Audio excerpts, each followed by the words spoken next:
Hello students, welcome to Apple classes. आज की इस क्लास में हम चैप्टर 2 कवर करने वाले हैं। इससे पहले हमने फर्स्ट चैप्टर को कवर किया था जिसके 2 पार्ट्स बने थे। तो आप अगर उन वीडियो को देखना चाहते हैं तो उनका लिंक वीडियो के डिस्क्रिप्शन में मिल जाएगा। आज से हम पार्ट 2 कवर करेंगे, ग्लोब, अक्षांश एवं देशांतर। तो चलिए देख लेते हैं आज की इस क्लास में हमें क्या क्या पढ़ना है। की क्लास में हमें ग्लोब और पृथ्वी के बारे में पढ़ना है, विषुवत वृत्त के बारे में पढ़ना है, अक्षांश रेखाओं के बारे में पढ़ना है, कुछ महत्वपूर्ण और अक्षांश रेखाएं होती हैं उनके बारे में पढ़ना है, पृथ्वी पर जो ताप कटबंध हैं उनके बारे में पढ़ना है। यहीं तक आज की क्लास में हमें पढ़ना है। बाकी का ये नीचे वाला हम अगली क्लास में डिस्कस करेंगे।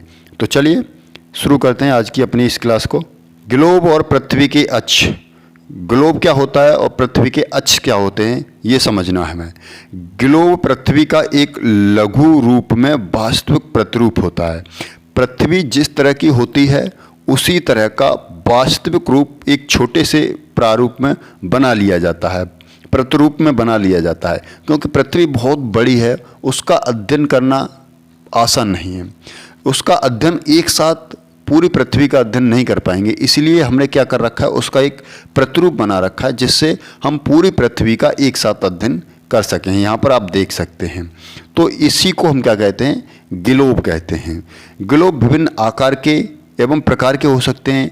बड़े ग्लोब जो आसानी से एक स्थान से दूसरे स्थान पर ले जाए जा सकते हैं। पॉकेट में रखने योग्य छोटे ब्लॉक तथा गुब्बारे जैसे ग्लोब जिनमें हवा भरी जा सकती है तथा आसानी से एक स्थान से दूसरे स्थान पर ले जाया जा सकता है। इसी तरह के ग्लोब्स होते हैं गुब्बारे के रूप में, उस पर पूरा मैप से ये कड़ा होता है। तो उन्हें हम जहाँ भी ले जाएंगे हवा भरेंगे और वो हम अपने लिए यूज कर सकते हैं। तो इस तरह के जो ग्लोब्स होते हैं वो काफ़ी आसान होता है एक स्थान से दूसरे स्थान पर ले जाना। ग्लोब जो है वो स्थिर नहीं होते, इसे उसी प्रकार घुमाया जा सकता है जैसे कुम्हार का पहिया या लट्टू घूमता है। आप यहाँ पर देखेंगे कि ये ग्लोब इसके और इसके सहारे क्या कर सकता है, ये रोटेट कर सकता है। तो ये स्थिर नहीं होते, ये अपनी अक्ष पर घूमते हैं। ग्लोब पर देशों, महाद्वीपों और महासागरों का उनका सही आकार दर्शाया जाता है। जिस प्रकार से पृथ्वी पर महाद्वीप और महासागर हैं उनका वास्तविक प्रतिरूप क्या किया जाता है, ग्लोब पर दर्शाया जाता है।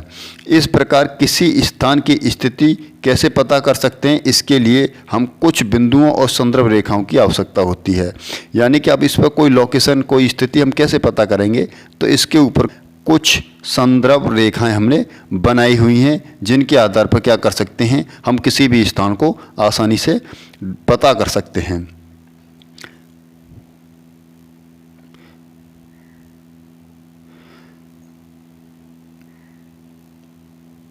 अब देख लेते हैं पृथ्वी के अक्ष। पृथ्वी के अक्ष कौन कौन से होते हैं। आप पृथ्वी को देखेंगे कि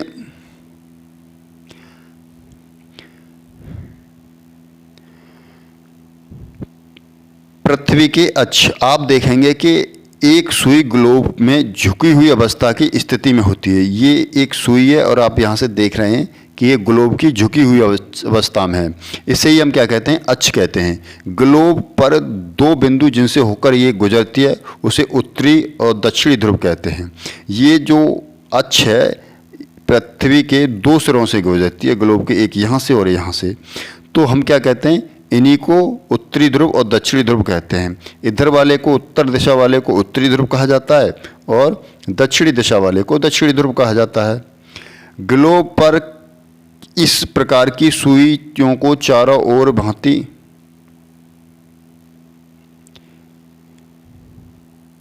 ग्लोब को इस सुई के चारों ओर पृथ्वी की भांति पूर्व से पश्चिम घुमाया जा सकता है। अब ये सुई जो हैं इसके चारों तरफ ये क्या कर सकती है, पृथ्वी रोटेट कर सकती है। तो इसे घुमाया जा सकता है इस सुई के चारों ओर। लेकिन वास्तव में पृथ्वी पर ऐसी कोई सुई नहीं है। अब हम देखें, ये हमारी पृथ्वी का प्रतिरूप ही तो है। यहाँ पर हम सुई की बात कर रहे हैं, लेकिन क्या ऐसी सुई वास्तव में पृथ्वी पर है, तो नहीं है। ये काल्पनिक सुई हैं जो हमने बना रखी हैं। चलिए आगे देखते हैं क्या है। आगे है अक्षांश रेखाएं। क्या अक्षांश रेखाएं, तो एक अन्य काल्पनिक रेखा जो ग्लोब को 2 बराबर भागों में बांटती है जिसे हम विषुवत रेखा कहते हैं। तो आप देखेंगे यहाँ पर ये एक रेखा है जो ग्लोब को दो बराबर भागों में बांट रही है। तो इधर वाला जो आधा भाग है और इधर वाला जो आधा भाग है, ये वाला आधा भाग उत्तर की दिशा में है, तो इसे हम कहते हैं उत्तरी गोलार्ध। और ये वाला जो है दक्षिण की दिशा में है, तो इसे कहते हैं हम दक्षिणी गोलार्ध। ये दोनों बराबर के आधे भाग होते हैं। इस प्रकार विषुवत वृत्त पृथ्वी पर एक काल्पनिक वृत्त बनाता है एवं यह पृथ्वी के विभिन्न स्थानों की स्थिति को दर्शाने के लिए महत्वपूर्ण है। यानी ये जो रेखा है, यहाँ से ये पृथ्वी को दो भागों में बांटता है, तो इसके आधार पर हम क्या कर सकते हैं, इधर और इधर स्थित स्थानों को बता सकते हैं, आसानी से उनकी लोकेशन डिवाइड कर सकते हैं। तो यहाँ पर आप देखेंगे ये पृथ्वी की विषुवत रेखा है और इससे इधर वाला जो भाग है वो उत्तरी गोलार्ध है, ये वाला भाग जो है दक्षिणी गोलार्ध है। विषुवत वृत्त में किसे ध्रुव तक सभी समांतर वृत्तों को अक्ष रेखाएं कहते हैं। अब आप देखेंगे कि ये हमारा विषुवत वृत्त है और इस वृत्त के समांतर ये रेखाएं खिंची हुई हैं, ऊपर भी और नीचे भी। इन्हीं रेखाओं को हम क्या कहते हैं, इन रेखाओं को हम अक्षांश रेखाएं कहते हैं। और इनको जो मापा जाता है वो अक्षांशों को अंश में मापा जाता है। तो इस तरह से पृथ्वी को क्या कर रखा है, अक्षांश रेखाओं में डिवाइड कर रखा है।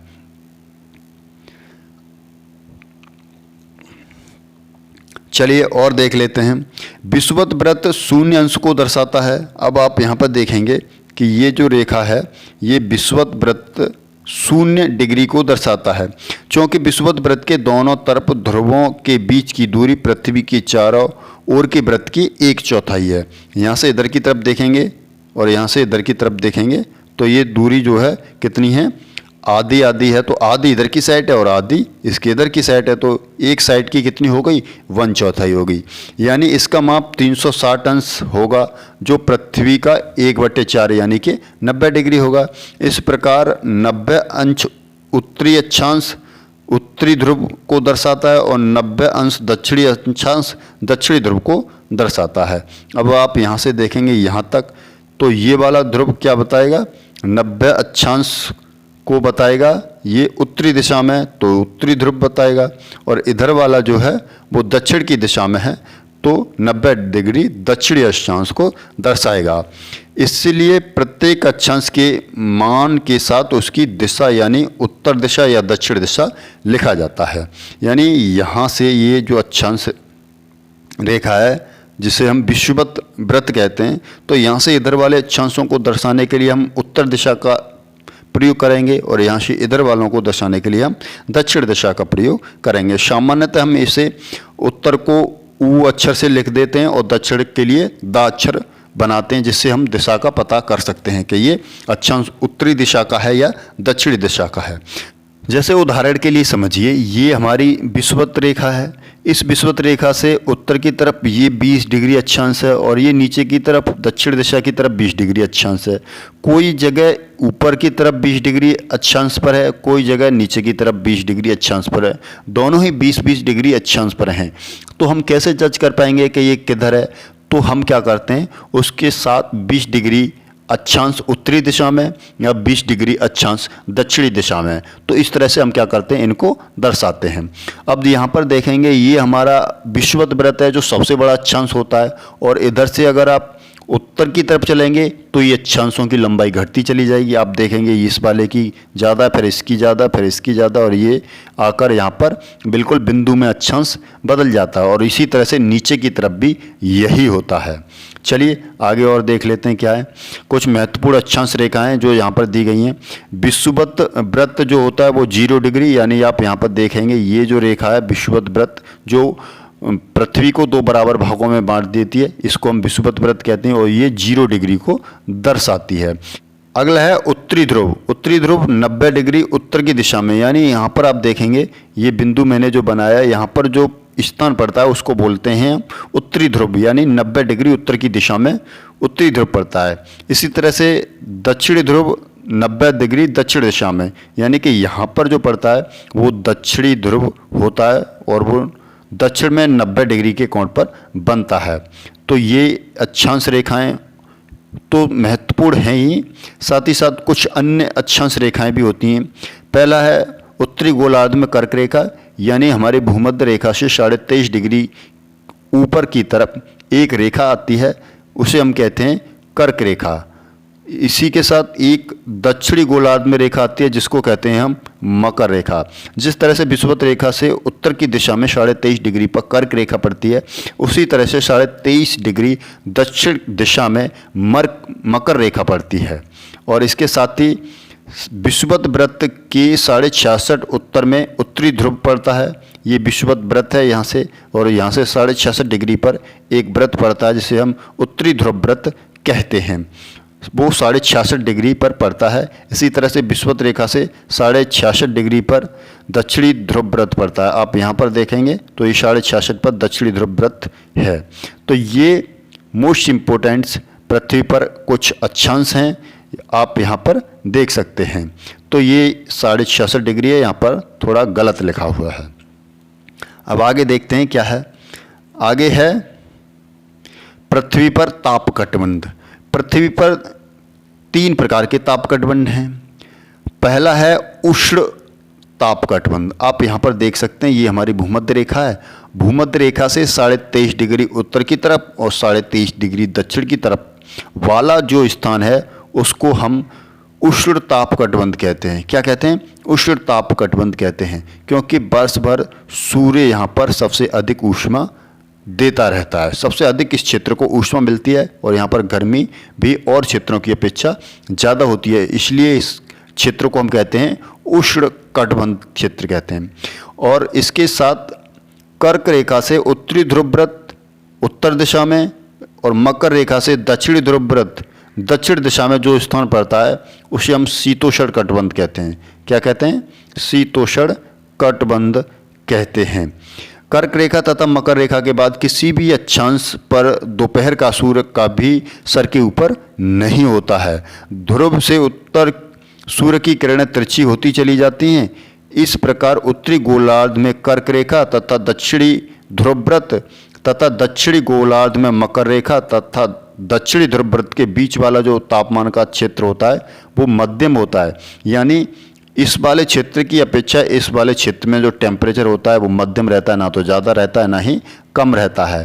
तो इसको हम कहते हैं शीतोष्ण कटिबंध। और इसके बाद जो होता है उत्तरी ध्रुव वृत्त से उत्तरी ध्रुव तक ये वाला जो क्षेत्र है, और इसी तरह से दक्षिणी ध्रुव वृत्त से दक्षिणी ध्रुव तक का जो क्षेत्र होता है, यहाँ पर बहुत ज़्यादा ठंड पड़ती है। सूर्य यहाँ की किरणें यहाँ पर पहुँच नहीं पाती, सही से क्षैतिज रूप में निकल जाती हैं, जिसके कारण यहाँ काफ़ी ज़्यादा ठंड होती है। तो इसलिए इस क्षेत्र को हम कहते हैं शीत कटिबंध। तो ये 3 कटिबंध पृथ्वी पर बहुत ही ज़्यादा इम्पोर्टेंट हैं। तो आज की क्लास को हम यहीं तक रखते हैं।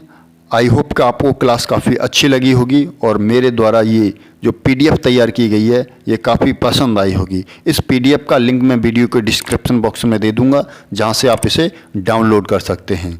तो चलिए मिलते हैं अगली क्लास में, तब तक के लिए धन्यवाद। So thank you.